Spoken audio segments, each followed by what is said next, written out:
ও আপনি তাহলে তো ঠিকই আছে। এত রাতে বেলা আপনি যেখানে কি করে বেড়াচ্ছেন সেটা তো ভালো করে বুঝতে পারছি। কি করে বেড়াচ্ছি আমি? এত রাতে একটা মেয়েকে তার বাড়ি থেকে বের করে দিচ্ছে, তাও আবার আপনার কারণে। আর আমার কারণে মানে? আপনি হোটেলে যে কি কোনো ছেলের সাথে আমাকে পেয়েছিলেন? আমি আমার বান্ধবীর সাথে ছিলাম। আপনি আমাকে একটা নরমাল মেয়ে থেকে প্রস্টিটিউট বানাই ছাড়ছেন, বাজে মেয়ে বানাই ছাড়ছেন। আমার পরিবার, সমাজ, সব জায়গায় আমার মান সম্মান শেষ করে দিয়েছেন। আমি বারবার আপনার কাছে ছুটে গেছি নিজেকে প্রমাণ করার জন্য যে আপনি আমাকে যেরকম মেয়ে মনে করছেন আমি ওরকম মেয়ে নই। আপনি কখনো আমার কথা বিশ্বাস করেন নাই। যে মেয়ের বাবা তাকে চোখ রাঙায় কোনোদিন বকা পর্যন্ত দেয় নাই, সেই বাবা আজকে আমাকে মেরে বাড়ি থেকে বের করে দিছে। আপনার জন্য আজকে আমার সব শেষ, আমার জীবন নষ্ট হয়ে গেছে। আপনি একদিন তো বুঝতে পারবেনই আপনি ভুল করছেন, কিন্তু সেদিন আমি আপনাকে ক্ষমা করব না। আমি আপনাকে ঘৃণা করি। মা তুমি?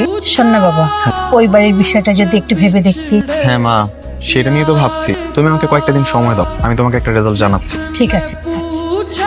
সত্যি কি কোনো ভুল হচ্ছে আমার? আমি যা দেখেছি তার আড়ালেও কি অন্য কিছু লুকিয়ে আছে? আচ্ছা আমাকে সত্যি করে বলুন, সেদিন আপনারা কেন হোটেলে গিয়েছিলেন? আসলে আমি একটা ছেলের সাথে রিলেশনে আছি। আমার বাড়ি থেকে আমার বিয়ে ঠিক করেছে, যার কারণে আমি পালিয়ে হোটেলে উঠেছিলাম। আর নন্দিত? আমি ওকে ফোন করে বলেছিলাম আমি হোটেলে লুকিয়ে আছি। ও আমাকে বারবার বুঝিয়েছিল যাতে অপরিচিত কারোর জন্য আমি আমার ফ্যামিলিকে কষ্ট না দেই। আসলে স্যার, আমি আর ও কেউ কিন্তু খারাপ মেয়ে না, কিন্তু ওই দিন এমন একটা পরিস্থিতি হয়েছে যে আপনি আমাদেরকে খারাপ ভেবেছেন। সমস্যা নেই, ঠিক আছে আসুন। আসলে এই ঈশান সাহেব, ওই ক্লাবটাতে একটু খোঁজ নেবেন তো, ওই মেয়েটা সেদিনের পর আর ওখানে গিয়েছিল কিনা। জি স্যার। স্যার, ওই ক্লাবের খবর নিলাম, বেশ কিছুদিনের ফুটেজ চেক করে আসলাম। রেজাল্ট কি? ওই একদিন ছাড়া স্যার তাকে আর কখনো দেখা যায়নি। ঠিক আছে আপনি আসুন। জি স্যার। দেখুন, আপনাকে বারবার বলছি আপনি যেরকম মেয়ে ভাবছেন আমরা সেরকম মেয়ে নই। আমি আপনাকে ঘৃণা করি। আপনি কেন এসেছেন এখানে? একটা মেয়ের সবকিছু শেষ করে দেওয়ার পর দেখতে আসছেন যে মেয়েটা বেঁচে আছে নাকি মরে গেছে? দেখুন আমার ভুল হয়ে গেছে। আমি জানি হয়তো বা চাইলেই সবকিছু ঠিক আগের মতো করে দেওয়া সম্ভব না, কিন্তু তারপরেও আমি চেষ্টা করবো আপনার হারানো সম্মান আপনাকে ফিরিয়ে দেওয়ার জন্য।